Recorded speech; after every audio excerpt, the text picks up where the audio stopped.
Hoje nós vamos conversar sobre a Minerva, a BIF3. Você conhece essa empresa? Ela é uma gigante da indústria de carnes brasileira. Será que vale a pena investir nessa empresa? Logo de cara, já te falo, para dividendos, nem pensar. Mas e para ganho de capital, será que vale a pena? Bora pro vídeo porque eu vou fazer a avaliação completa dessa empresa. A Minerva é uma das maiores empresas da América do Sul do setor de produção e comercialização de carne bovina in natura, gado vivo e seus derivados. Com a capacidade de abate de mais de 40 mil cabeças de gado por dia, a Minerva se posiciona como uma das líderes no setor de proteína animal na América do Sul.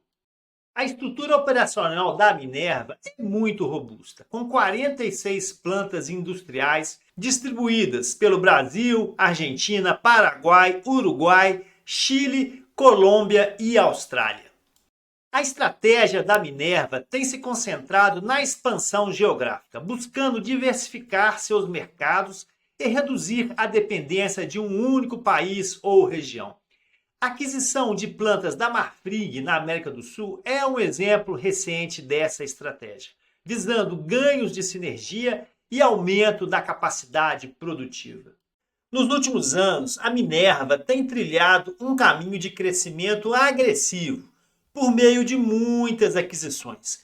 Um marco importante foi a compra de 13 unidades industriais da Marfrig, finalizada em outubro de 2024 por aproximadamente 5,7 bilhões de reais, impulsionando assim a sua capacidade de abate para praticamente 42 mil bovinos por dia. Ainda em 2023, a Minerva fortaleceu sua atuação global com a aquisição da Australian Lamb Company por 260 milhões de dólares e da BPU Meat, no Uruguai, por cerca de 40 milhões de dólares. Entretanto, o faturamento da Minerva ainda é muito dependente do Brasil. A diversificação geográfica do faturamento da Minerva revela que quase a metade do seu faturamento tem origem no Brasil. 46%, para ser mais exato. Já o Paraguai e a Argentina representam cada um uma parcela considerável, com 16% e 14%, respectivamente, do faturamento total. O Uruguai contribui com 11%, enquanto a Oceania representa uma fatia menor, 7%.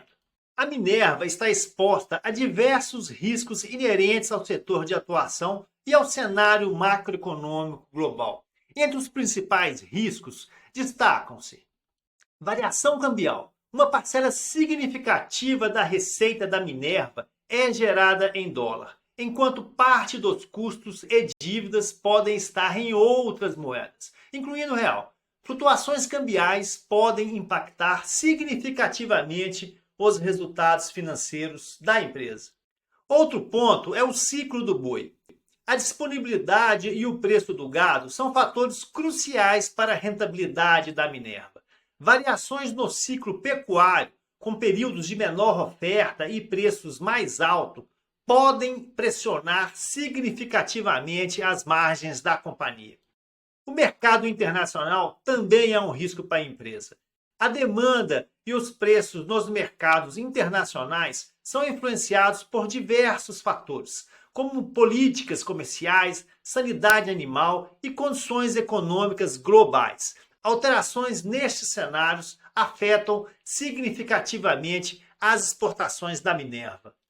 O nível de endividamento da empresa é um ponto de atenção e é um risco muito importante, especialmente em um cenário de taxas de juros elevadas e de alta volatilidade cambial. Negociadas sob o código BIF3, as ações da Minerva contam com um free float de aproximadamente 44% e demonstram uma liquidez diária de 134 milhões de reais.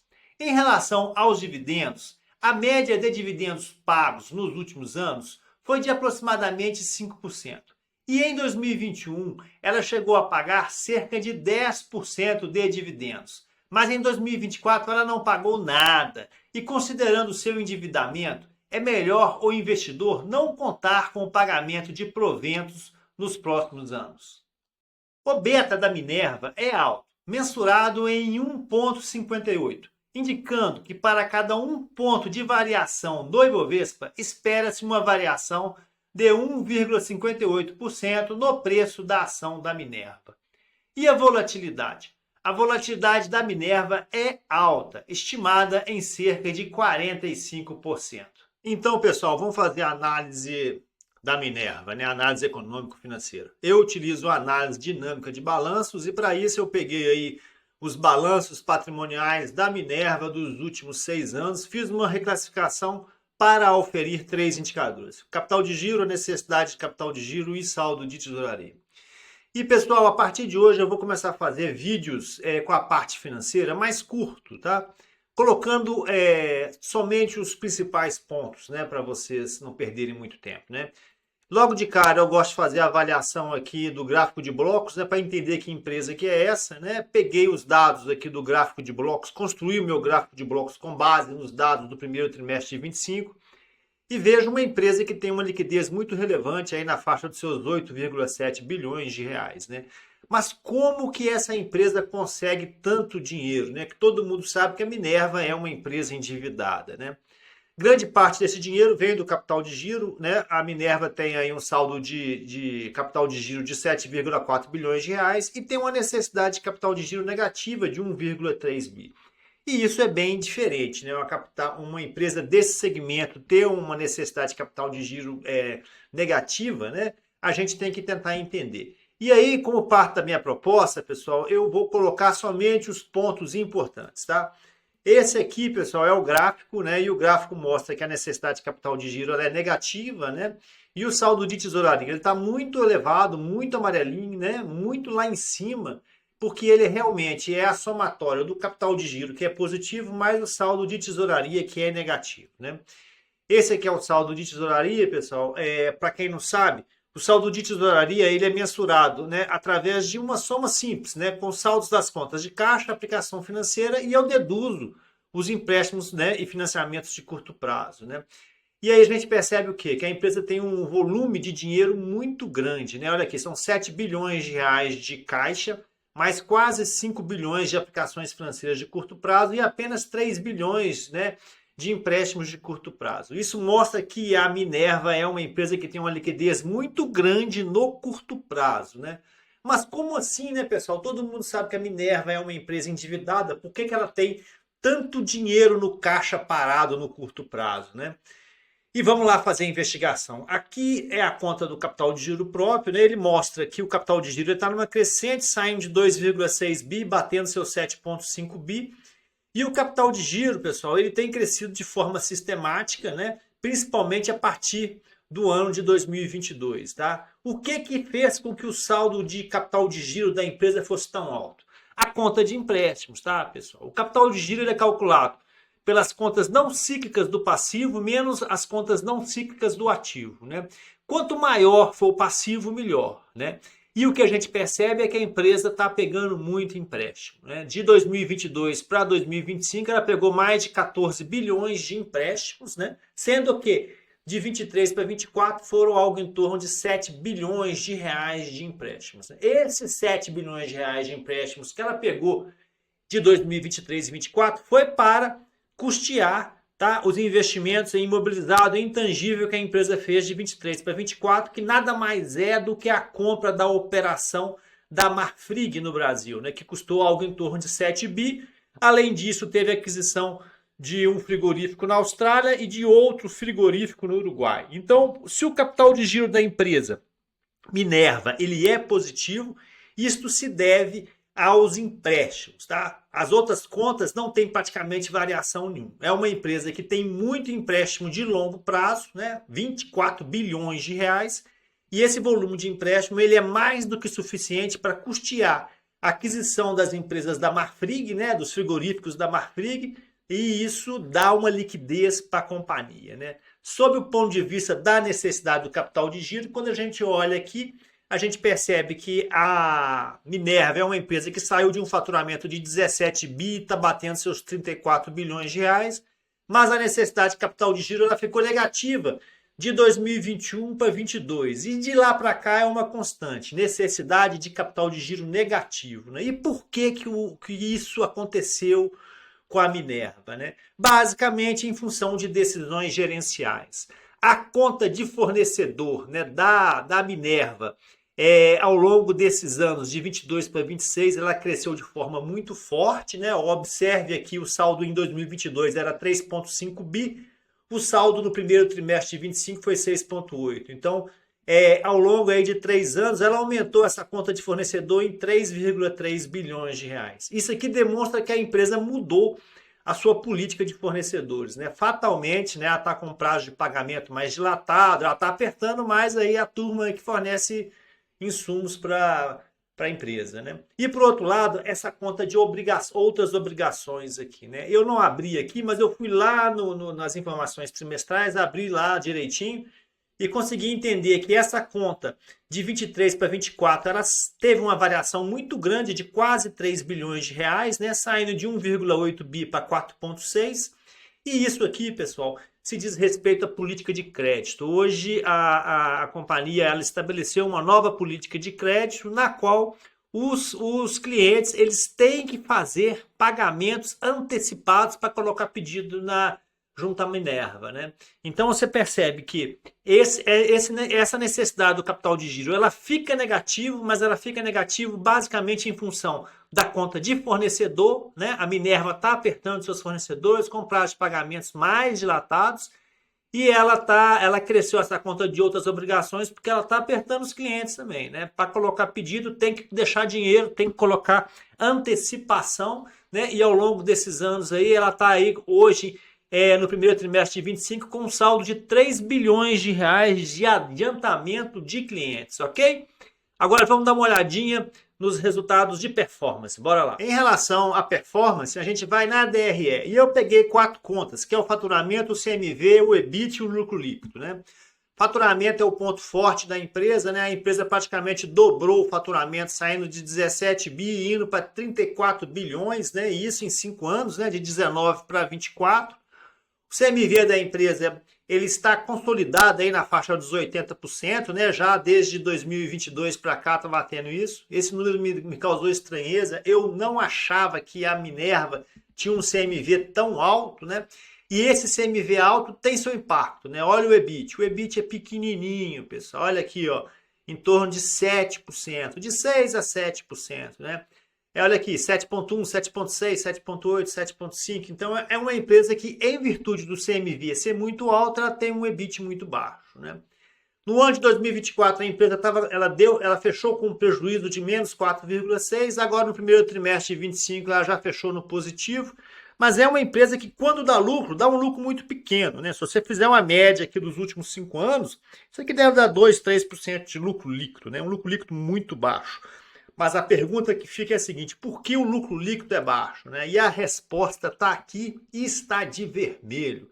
É o resultado financeiro, pessoal. Olha aqui em 2024, a empresa deixou, né, 3,9 bilhões de reais na mesa, né? 3,9 bilhões de reais é o dinheiro que a Minerva deixou em pagamento de juros, quer seja para banco, quer seja para debêntures, né? E é por isso que a empresa, no ano de 2024, teve um EBIT de 2,5, mas aí ela com um resultado financeiro tão ruim, né? Quase 4 bilhões de reais, e aí ela tem aí um resultado, um lucro líquido negativo de 1,5, né? Deu prejuízo, né? Aqui para 2025 a gente percebe uma tendência de um juros menor.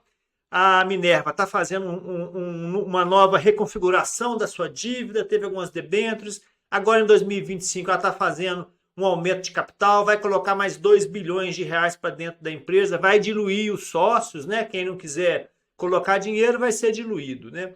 Mas enfim, essa é a Minerva, uma empresa que tem um crescimento de faturamento relevante, um CMV na faixa dos 80%, um EBIT baixo na faixa dos 7%, um resultado financeiro muito ruim, que come praticamente todo o seu lucro, e isso faz com que a empresa tenha um lucro líquido pífio de 1, 2, 3 pontos percentuais ao ano. Vamos falar sobre endividamento. Pessoal, não obstante disso, a nossa amiga Minerva, ela tem aí um nível de endividamento relevante, né, estimado a algo em torno de 15 bilhões de reais. Né?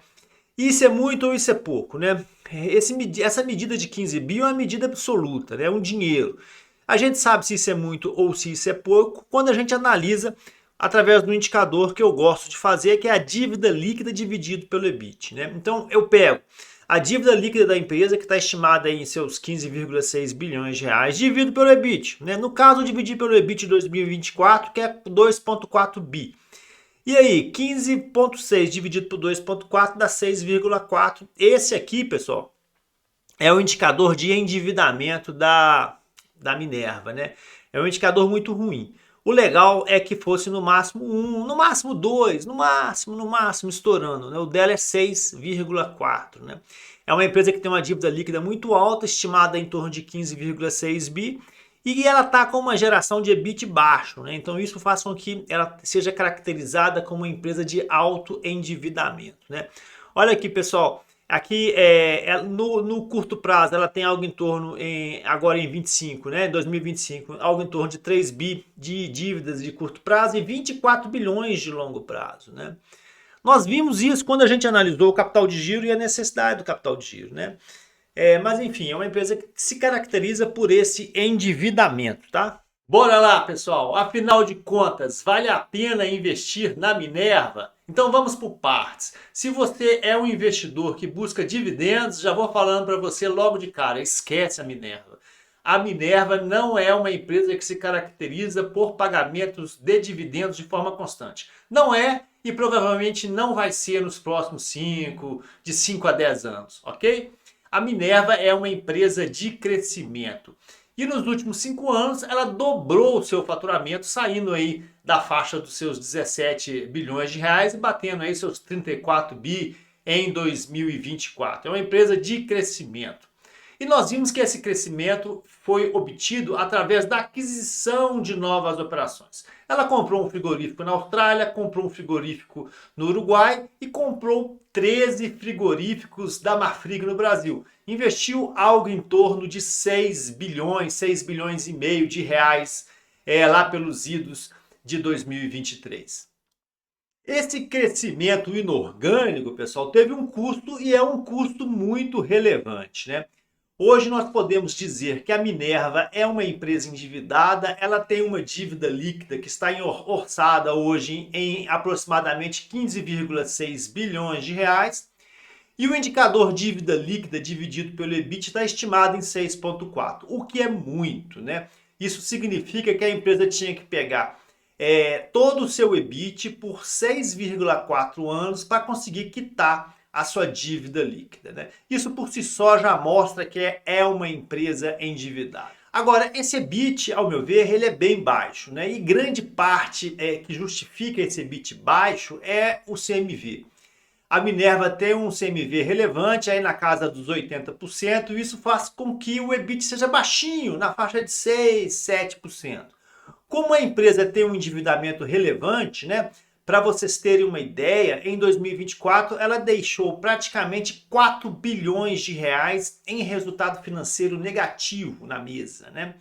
E aí, se você tem um EBIT baixo com um resultado financeiro muito ruim, né?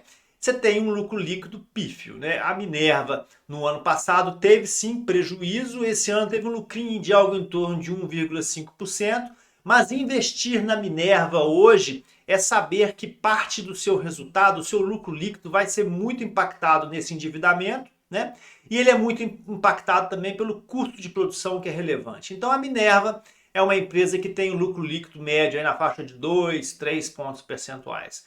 E tem um endividamento relevante, né? E é por isso que ela está tentando fazer um rearranjo da sua dívida líquida, né? Alongando, lançando debêntures. Agora em 2025 ela está fazendo um aumento de capital, vai colocar algo em torno de 2,2 bilhões de reais para dentro, vai diluir, né, os acionistas que não embarcarem, não colocarem dinheiro novo na operação. Então, por isso eu acho um pouco complicado. Né? A Minerva é uma daquelas empresas que tem um sonho grande. Né? Ela quer ser um dos maiores produtores de proteína animal do mundo. Ela está no caminho certo.